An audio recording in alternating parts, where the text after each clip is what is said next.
പുതിയൊരു വീഡിയോയിലേക്ക് സ്വാഗതം. അപ്പോൾ ഞാൻ കുറച്ച് കാലം മുമ്പ് ചെയ്ത ഒരു വീഡിയോയിൽ ഈ പറഞ്ഞ ഈ ബ്ലൂടൂത്ത് മൊഡ്യൂളിനെ പറ്റി ഞാൻ പറഞ്ഞിട്ടുണ്ടായിരുന്നു. വളരെ സൗകര്യം കുറഞ്ഞ സ്ഥലങ്ങളിൽ ഇങ്ങനെയുള്ളത് വെച്ചിട്ട് നമുക്ക് ബ്ലൂടൂത്ത് ആയിട്ട് ഉപയോഗിക്കാം എന്ന് പറഞ്ഞിട്ടുണ്ടായിരുന്നു. അപ്പോൾ ഇത് ഉപയോഗിക്കുമ്പോൾ ഉണ്ടാകുന്ന ചില കാര്യങ്ങളാണ് ഇന്നത്തെ വീഡിയോയിൽ പറഞ്ഞത്. അപ്പോൾ ഒരുപാട് പേര് ഉപയോഗിച്ച് പരിചയമുള്ളവരുണ്ടാവും, അപ്പോൾ അവർക്ക് കാര്യങ്ങൾ മനസ്സിലാവും. അപ്പോൾ ഇനി വാങ്ങുന്നവർ ഈ പറയാൻ പോകുന്ന കാര്യങ്ങൾ ശ്രദ്ധിക്കുക. അപ്പോൾ അത് പ്രകാരം വേണം ഇത് വാങ്ങി വെക്കണോ വേണ്ടേ എന്ന് തീരുമാനിക്കാം. അപ്പോൾ നമ്മൾ ഈ ബ്ലൂടൂത്ത് ഇപ്പോൾ ചെക്ക് ചെയ്യാൻ പോകുന്നത് ഈ ഡെഡ് JBL ഈ സ്പീക്കറിലേക്കാണ്. അപ്പോൾ ഇത് വെച്ചിട്ട് നമുക്ക് ഈ JBL ഈ ബോക്സ് നമുക്ക് വർക്കിംഗ് ആക്കാം. അപ്പോൾ അത് മൊത്തം ബോർഡ് മൊത്തം റസ്റ്റ് പിടിച്ചു കൊടുത്തത് ഓണാക്കി ആകെ കംപ്ലൈന്റ് ആയതാണ്. അപ്പോൾ സർവീസിന് കൊടുക്കാൻ പോലും പറ്റാത്ത രൂപമാകുമ്പോൾ നമുക്ക് ഇങ്ങനത്തെ എന്തെങ്കിലുമൊക്കെ ചെയ്ത് പരീക്ഷിക്കാം. അപ്പോൾ ഈ ബോർഡ് കണക്ട് ചെയ്ത് ചെക്ക് ചെയ്യാനുള്ളത് നമുക്ക് ഈ 5 വോൾട്ടിന്റെ ബോർഡിലാണ്. അപ്പോൾ ഇത് വെച്ചിട്ട് നമുക്ക് ഈ ബാറ്ററി കണക്ട് ചെയ്ത് ഇതിൻ്റെ അകത്ത് വരുന്ന എന്തൊക്കെയാണ് ഇതിന്റെ റിസൾട്ട് എങ്ങനെയാണെന്ന് നോക്കാം. ഇത് ഒരുപാട് പേർക്ക് അറിയാം, എന്നാലും ഇപ്പോഴും പലരും ആ വീഡിയോക്ക് താഴെ ഒന്ന് ചോദിക്കുന്നുണ്ട്. അപ്പോൾ അതുകൊണ്ട് ഇതിങ്ങനെ ഈ ഒരു ആവശ്യം വന്നുകൊണ്ട് നമുക്കൊന്ന് ചെയ്ത് നോക്കാം. അപ്പോൾ ഞാൻ ഈ ബോർഡിന്റെ കണക്ഷൻ കൊടുത്തിട്ടുണ്ട്. അപ്പോൾ ഇങ്ങനെ കണ്ടാൽ മനസ്സിലായല്ലോ. അപ്പോൾ നേരിട്ട് നമുക്കൊരു ജമ്പർ വെച്ചിട്ടാണ് ഇവിടെ കണക്ട് ചെയ്തിട്ടുള്ളത്. അപ്പോൾ നമ്മൾ ബാറ്ററീൻ്റെ മുകളിൽ നിന്ന് ഒരു സ്വിച്ച് വെച്ചിട്ടുണ്ട്. സ്വിച്ചിൽ നിന്ന് 5 വോൾട്ട് കൊടുത്തിട്ടുണ്ട്. ഈ ഗ്രൗണ്ട് നേരിട്ട് കൊടുത്തിട്ടുണ്ട്. വോളിയം നമുക്ക് മൊബൈലിലാണ് കൺട്രോൾ ചെയ്യുന്നത്. സ്പീക്കർ കണക്ട് ചെയ്തിട്ടുണ്ട്. അപ്പോൾ ഇനി ഓൺ ചെയ്ത് കഴിയുമ്പോൾ നിങ്ങൾ ശ്രദ്ധിച്ച് നോക്കുക. ഇപ്പോൾ ഫോൺ കണക്ട് ആയ സൗണ്ടാണ്.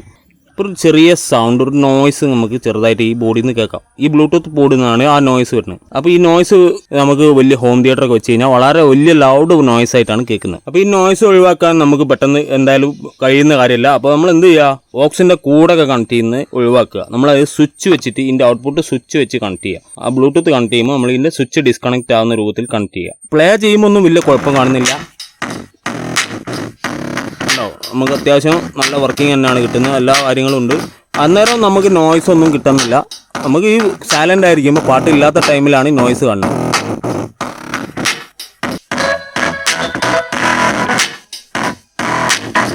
അപ്പോൾ പറയാനുള്ള മറ്റൊരു കാര്യം എന്താണെന്ന് വെച്ചാൽ, ഈ ബോർഡിൽ ഇതുപോലെ ലെഫ്റ്റ് റൈറ്റ് ഔട്ട്പുട്ട് ഉണ്ടെങ്കിലും ഇത് ലെഫ്റ്റ് റൈറ്റ് എന്നുള്ള സ്റ്റീരിയോ അല്ല വരുന്നത്. ഈ ബോർഡിൽ വരുന്നത് മോണോ സിഗ്നൽ, ഒറ്റ ചാനലായിട്ടാണ് ഔട്ട്പുട്ട് വരുന്നത്. ഇവിടെ 2 കപ്പാസിറ്റർ നിങ്ങൾ കാണുന്നുണ്ടാവും. അപ്പോൾ ഈ 2 കപ്പാസിറ്റർ ആണ് ഇതിനെ വേർതിരിക്കുന്നത്. അതായത് സിഗ്നൽ വന്ന് 2 കപ്പാസിറ്റർ വഴിയാണ് ലെഫ്റ്റ് റൈറ്റ് ആവുന്നത്. നമുക്ക് ഈ കാണുന്നതാണ് നമ്മുടെ ചാനൽ ഔട്ട്പുട്ടിന്റെ 2 കപ്പാസിറ്റർ, ഒന്നിതും ഒന്നിന്റെ അടുത്തുള്ളതും. അപ്പോൾ ഈ 2 കപ്പാസിറ്ററുകൾ വഴിയാണ് ഇതിന്റെ ഔട്ട്പുട്ട് വരുന്നത്. അപ്പോൾ ഇതിലേക്ക് നമുക്ക് ഇവിടെ നോക്കുകയാണെങ്കിൽ നമ്മളിവിടെ കണ്ടിന്യൂറ്റി ആയിരിക്കും. അതായത് ഈ രണ്ടിന്റെയും ഔട്ട്പുട്ട് ഈ കപ്പാസിറ്റർ കൂടെ വരുന്നത്. അപ്പോൾ അതുകൊണ്ട് ലെഫ്റ്റ് റൈറ്റ് ആണ് ഇതിന്റെ ഔട്ട്പുട്ട് എന്നുള്ളത് ആരും ധരിക്കരുത്. അപ്പോൾ അതുകൊണ്ട് തന്നെ നമുക്ക് മോണോ സിഗ്നൽ ആയതുകൊണ്ട് ഇങ്ങനെ ഒരു ഡിവൈസിലേക്ക് കൊടുക്കുമ്പോൾ ഒരു സ്പീക്കർ ഉള്ളതുകൊണ്ട് അതിൽ കറക്റ്റായിട്ട് നമ്മുടെ എല്ലാ സിഗ്നലും കിട്ടുകയും ചെയ്യും. അപ്പോൾ അങ്ങനെയുള്ളതിനൊക്കെ ഉപയോഗിക്കാൻ ബെസ്റ്റാണ് ഈ സംഭവം. അല്ലാതെ ഒരു 5.1 ഹോം തിയേറ്ററിലോ സ്റ്റീരിയോയിലോ ഒന്നും ഇത് കണക്ട് ചെയ്യുന്നുണ്ട് നമുക്ക് അത്ര വലിയ റിസൾട്ട് പ്രതീക്ഷിക്കാനില്ല. അതായത് സ്റ്റീരിയോ എഫക്റ്റ് കിട്ടില്ല. അതിൻ്റെ കൂടെ തന്നെ ആ ഒരു ചെറിയ നോയ്സും ഉണ്ടെന്നുള്ളത് എല്ലാവരും പ്രത്യേകം ശ്രദ്ധിക്കുക. അപ്പോൾ ഇങ്ങനെയുള്ള ബോർഡ് ഉപയോഗിക്കുന്നതുകൊണ്ടുള്ള ഒരു ഗുണം എന്ന് പറയുന്നത് നമുക്ക് ആ ചെറിയ സ്പേസിൽ കൊള്ളിക്കാനും നമുക്ക് വളരെ കുറഞ്ഞ വോൾട്ടേജിൽ ഈ സാധനം ഉപയോഗിക്കാനും പറ്റും. അതുപോലെ തന്നെ ഇങ്ങനെയുള്ള ഏത് ഡിവൈസിലും നമുക്കത് സൂട്ട് ചെയ്യാം. നമുക്ക് പാനലിൻ്റെ മുകളിലോ നമ്മൾ എത്ര ചെറിയ സ്ഥലത്തും ഇത് കൊള്ളിക്കാൻ പറ്റും, ഒരു 5 വോൾട്ട് അവിടെ ഉണ്ടെങ്കിൽ. അപ്പോൾ ഇത് ഫിറ്റ് ചെയ്യുന്നതിനെ പറ്റി ഇനി പറയാൻ ഇപ്പോൾ മറ്റേതെങ്കിലും ഡിവൈസിനകത്ത് കണക്ട് ചെയ്യുമ്പോൾ മാത്രമേ നമുക്ക് അതിനെപ്പറ്റി കൂടുതൽ പറയാൻ പറ്റുള്ളൂ. അത് അങ്ങനെ ഒരു ആവശ്യം വരുമ്പോൾ എന്തായാലും തീർച്ചയായും ചെയ്യും. ഇതിപ്പോൾ ഈ JBL റിപ്പയർ സർവീസ് അല്ല.